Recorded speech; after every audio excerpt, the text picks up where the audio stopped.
নেতাজি ইন্ডোরে শুরু হয়ে গেল শিক্ষা মেলা। আনুষ্ঠানিক উদ্বোধন করলেন কেন্দ্রীয় শিক্ষা প্রতিমন্ত্রী সুকান্ত মজুমদার।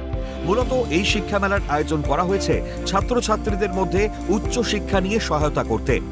মাধ্যমিক পাশের পর কোন পথে কেরিয়ার করবেন, উচ্চ শিক্ষার ক্ষেত্রে কোন বিষয়কে বেছে নেবেন, তা নিয়ে পড়ুয়াদের মধ্যে দ্বন্দ্বের শেষ থাকে না।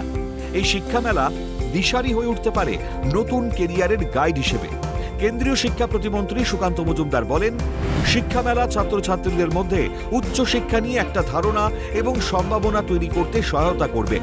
দিনে দিনে শিক্ষা ব্যবস্থায় অনেক পরিবর্তন হচ্ছে। এক সময় যারা মাধ্যমিক পাশ করত তাদেরকে ডেকে ডেকে চাকরি দেওয়া হতো। এখন সেই ধারা সম্পূর্ণভাবে পরিবর্তিত হয়ে গেছে।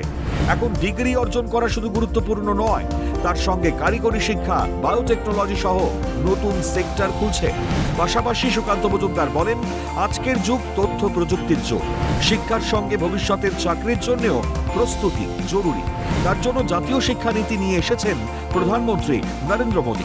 এডুকেশন আমাদের শিক্ষা ব্যবস্থা সবথেকে গুরুত্বপূর্ণ ভূমিকা পালন করতে চলেছে।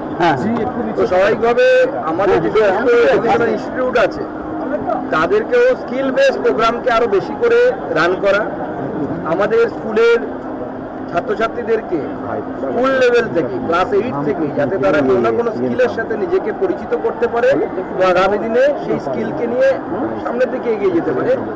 শিক্ষা ব্যবস্থায় সেই ধরনের পরিবর্তন করা পশ্চিমবঙ্গ সরকার অলরেডি শুরু করে দিয়েছে এবং সেটাই আগামী দিনে শিক্ষার ভবিষ্যৎ।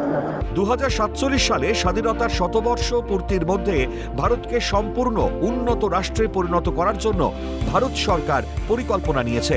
প্রধানমন্ত্রী এই লক্ষ্যমাত্রা রেখেছেন বিকশিত ভারতের লক্ষ্যে। আর সেই বিকশিত ভারত তৈরি করতে ছাত্রছাত্রীদের ভূমিকা খুবই গুরুত্বপূর্ণ।